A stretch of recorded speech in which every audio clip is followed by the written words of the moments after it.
So today marks the end of a 63-year pause. That's right. SAG will join the WGA on strike. Like and subscribe, hate and comment. This video is about the 6 different filmed entertainments that will be getting some positives by this strike.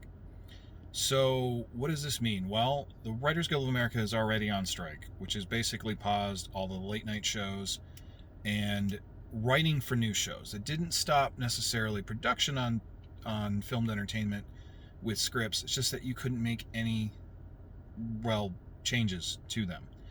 Not that you can't always get around that.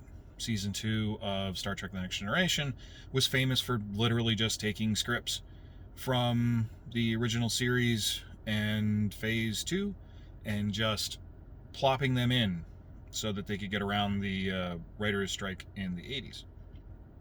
But now we're at a point in which SAG, which hasn't gone on strike with the WGA since 1960, is about to also go on strike. So that sounds really, really bad for filmed entertainment and just TV and streaming and all that in general. Because even if your production, say, made in Bangladesh and you're used to being on Netflix, if any of your stars are been given SAG treatment, that production can't go forward either, or at least it can't go forward with that particular actor.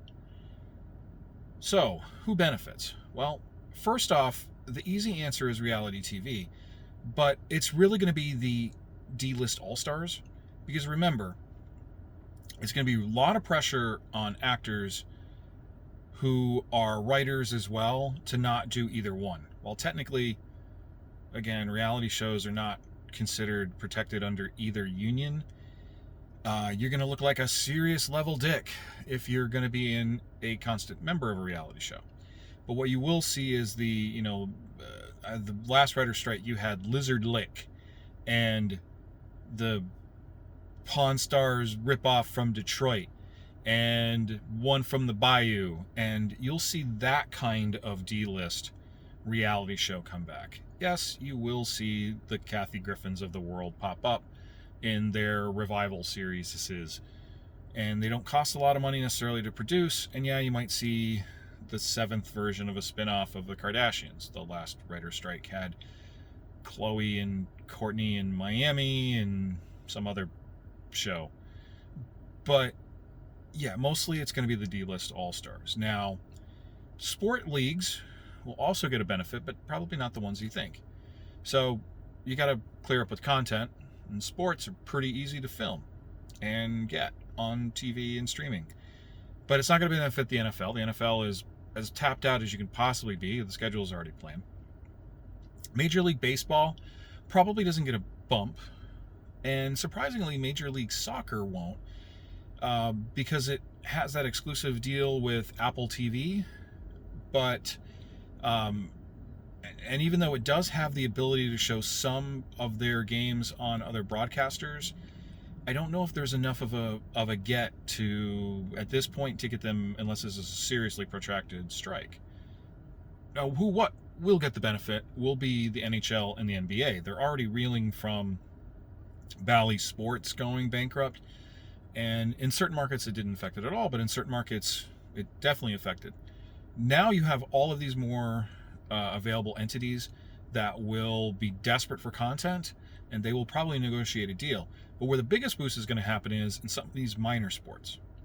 National Lacrosse League, Women's Pro Soccer, some of your indoor football leagues.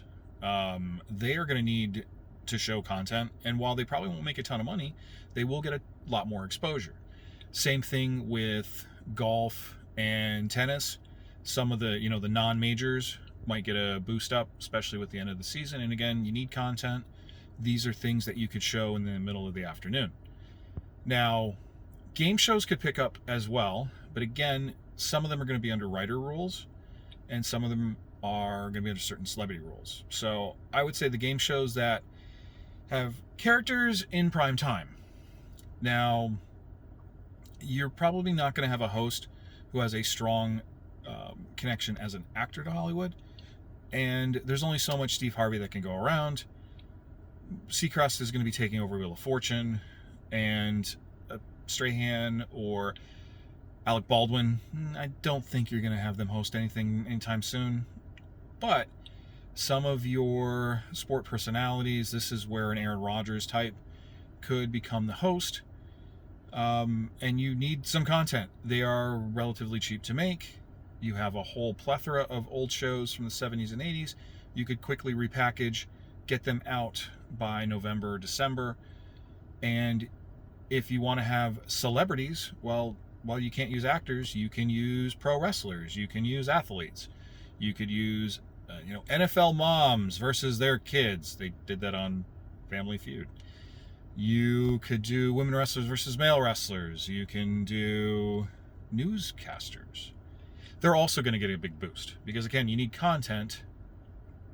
And while news programs generally are not covered over the WGA, and most of them are not actors, they have their own guilds to deal with. And as long as those guilds don't go on strike, which has happened from time to time, you're going to get more of regular news programs, not necessarily the reenactment shows, because the reenactment shows could fall under SAG.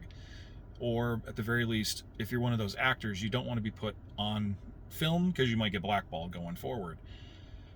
But you could see more primetime shows, more 60 Minutes like Meet the Press, more debate programs.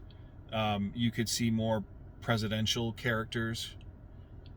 Now, why did I say the word presidential characters? Well, I'm somebody who likes to talk about politics and sports. And this benefits one Mr. Donald John Trump.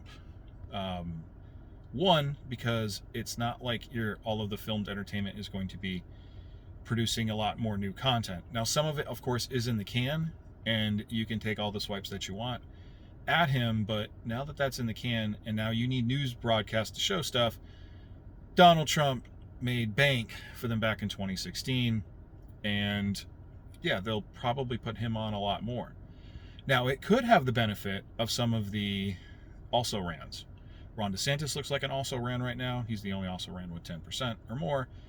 And it could be a boost for like a Tim Scott or Nikki Haley, or even some of the Democratic fringe, like that annoying Kennedy, or Oprah's friend there. It has that possibility. Now, hopefully this SAG strike doesn't last very long, because there's only so much entertainment we can deal with that's news and sports and bad reality shows. Cartoons and failed pilots might also get a big play. Now, cartoons are actually, this is the last point, cartoons are actually not covered under SAG or WGA. They are under the Carpenters Union. Now, some programs like The Simpsons, Family Guy, Bob's Burgers, they are given regular contracts as part of their union stuff. But you could have a production, say, like from Rick and Morty. I don't think they're under WGA or SAG, or South Park, I know are not, where you don't necessarily need a ton of lead time to produce the cartoons. You could easily take programs from Japan or Korea, do slight Americanizations on them and show them. You could go through the vault, go through all of your canceled pilots and just do, one-offs, make them extended into longer TV movies. You've got a lot of play there. It just depends on how long this strike lasts. For the writers, the strike makes sense because it's a brave new world that they're going into. Nobody knows with AI. For writers, that makes sense. But for SAG, I don't quite understand the need for the strike, other than it being a unity with the WGA. But like and subscribe, hate and comment, and as of noon Eastern, we have Armageddon in filmed entertainment.